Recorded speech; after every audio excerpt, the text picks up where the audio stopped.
کریم نے فرمایا اے میرے صحابہ تاک راتوں میں ڈھونڈو، تلاش کرو، آخری عشرے میں تلاش کرو۔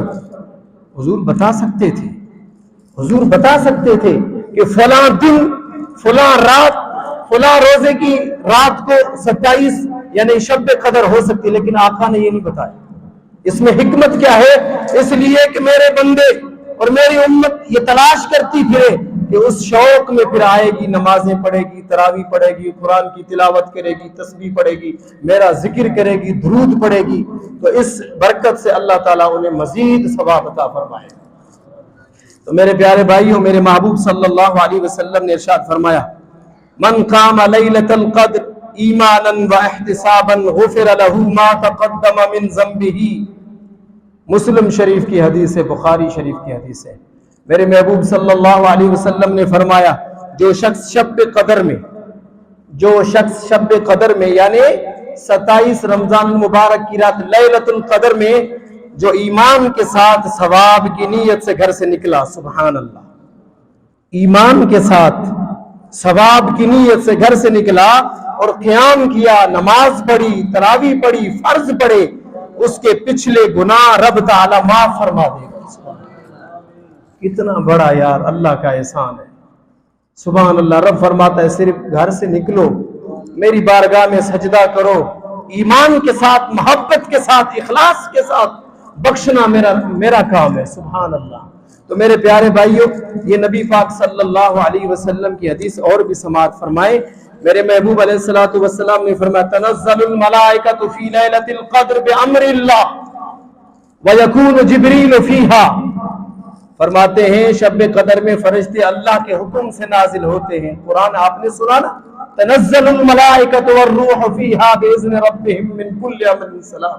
یہ حدیث پاک میرے محبوب کی، تنزل الملائکۃ فی لیلۃ القدر بامر اللہ، اللہ کے فرشتے نازل ہوتے ہیں اللہ کے حکم سے، حکم لے کر نازل ہوتے ہیں۔ وَيَكُونُ جِبْرِيلُ فِيهَا، اور اس کے ساتھ جبریل بھی ہوتے ہیں، سبحان اللہ۔ اور جبریل مصافحہ کرتے ہیں باقاعدگی سے، ہاتھ ملاتے ہیں اس شخص سے جو شب قدر پا لیتا ہے، جو شب قدر جس کو نصیب ہوتی ہے۔ اللہ کے پاک فرشتوں کے سردار جبریل امین بھی ہاتھ ملاتا ہے اس شخص سے۔ کتنی بڑی سعادت کی بات ہے میرے پیارے بھائی۔ اور حدیث میرے محبوب علیہ الصلوۃ والسلام نے ارشاد فرمایا، حضرت عبداللہ بن عباس راوی ہیں اس کے، فرماتے ہیں کہ نبی علیہ الصلوۃ والسلام نے فرمایا جو شب قدر کے اندر آتا ہے، نماز پڑھتا ہے، رکوع کرتا ہے، قیام کرتا ہے، سربا سجود ہو کے رب کی بارگاہ میں سجدہ کرتا ہے، جتنا بھی گناہ گار کیوں نہ ہو، اللہ فرماتا ہے میری رحمت وسیع ہے، میری رحمت وسیع ہے، بھلے گناہ پہاڑوں جتنے کیوں نہ ہو، سمندر کی جھاگ جتنے کیوں نہ ہو، بارش کے قطرے جتنے بارش کے قطرے برستے ہیں اتنے ان کے گناہ کیوں نہ ہو، رب فرماتا ہے میرے غضب پہ، میرے جلال پہ میری رحمت غالب ہے، سبحان اللہ۔ جتنا گناہ گار کیوں نہ ہو میرے در پہ آئے، جھکے ہو، جھکنا ان کا کام ہے، میرے بندے کا بخشنا میرا رب کا کام ہے، سبحان اللہ۔ تو میرے پیارے بھائیوں، اللہ کے حبیب فرماتے رب تعالیٰ آسمان دنیا پہ جلوہ فرما ہوتے ہیں اپنی شان کے مطابق جیسا کہ اس کی شان ہے، اور پھر فرماتے ہیں جب سورج غروب ہوتا ہے اللہ اعلان کرتا ہے، اللہ اعلان کرتا ہے، اللہ خود اعلان کرتا ہے، وہ باری تعالیٰ قل هو اللہ احد ہو کے اعلان کرتا ہے، وہ بے نیاز ہو کے اعلان کرتا ہے، اس کو کسی کی غرض نہیں ہے، نہ ہماری پگڑیوں کی غرض ہے، نہ ہمارے علم کی غرض ہے، نہ ہماری نمازوں کی غرض ہے، نہ ہمارے قرآن پڑھنے کی غرض ہے، کچھ بھی نہیں، پھر بھی رب فرماتا ہے وہ بے نیاز ہو کے اے میرے بندو آ جاؤ میرے گھر کے اندر، آ جاؤ، آج آنا تمہارا کام ہے، اور میری رحمت اتنی وسیع ہے، میری رحمت آپ کو ایسے گھیر لے گی، سارے گناہوں کو میری رحمت بخش دے گی۔ اللہ فرماتا ہے مجھ سے مانگ لو، مجھ سے مانگ لو، میں دینے والا، سبحان اللہ۔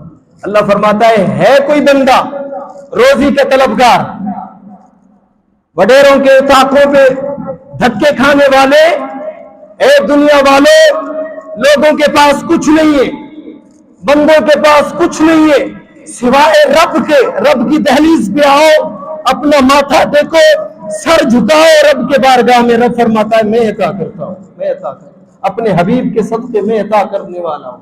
اور اللہ فرماتا ہے کوئی مریض مجھ سے شفا پانے والا, مجھ سے شفا مانگنے والا؟ خدا کی قسم شفا آپ نے مانگنی ہے دل سے. آج کی رات گڑ گڑا کے رونے والی آنکھ بھی تو چاہیے نا. تو رب فرماتا ہے یہ تو قرآن پاک میں وَنُنَزِّلُ مِنَ الْقُرْآنِ مَا هُوَ شِفَاءٌ وَرَحْمَةٌ لِّلْمُؤْمِنِينَ. میں نے قرآن کو اتارا ہے, قرآن یہ مومنوں کے لیے شفا بن کے آیا ہے. مومنوں کے لیے شفا ہے, کافروں کے لیے شفا نہیں. تو اللہ پاک پھر فرماتے ہیں, اللہ پاک فرماتا ہے, اعلان کرتا ہے اے میرے بندو آ جاؤ مجھ سے مانگ لو. ایک شرابی تھا, سنیں آپ نے قصے سنے ہوں گے علماء سے. حضور علیہ الصلوۃ والسلام فرما رہے اپنے صحابہ سے, بنی اسرائیل کا ایک بندہ تھا. ایمان تازہ ہو جاتا ہے نوجوانوں, ہم اپنے رب سے دور ہو چکے ہیں. یہ موبائل کا دور ہے, سائنس کا دور ہے, ہم اپنی مستی میں مست ہیں, اپنے رب سے دور نکل چکے ہیں.